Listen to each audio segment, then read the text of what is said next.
I agreed to this. You were there, remember? Kati sandyagadde kudistroyingira family kono kino nakikkiriza. Yes. And you're still willing to put them. Okyali mwetegefu genda maaso ne bino bye tukola. Because you said so yourself, Yeah, Margaret. but what You if your said mother so does yourself. something? Oh my God! Kayino bagenda bakayana. Oh my God! What if you Katunaatala mu mutuufu ki kyenkoze. gonna have a heart attack? Family ngenda girumya. Calm down. Hold on. Jajja wayinza n'ofuna ate akanaafa. Kati bwagiweta wano kagwa mu mazzi. That hijack Takimanyi mbu kagudde mu mazzi agenda maaso n'okulasyana. frustration. Now, oh great. Now you decide to shut up, Margaret. Kati ogenda kusirika. Agenda okuzza amaaso ng'akalese mabega.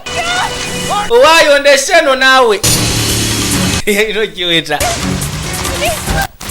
Sisobola kuwuga. Ngenda kubbira. To the buoy. Weekwata awo.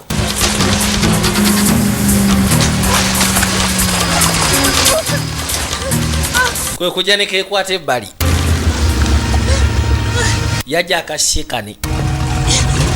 Come on, give me. Jangu soko nsimbe wano omukono. Leeta omukono ova mu muzannyo. Leeta ano omukono. Come on, give me your. Come on. I got you. Nkulina tofaayo.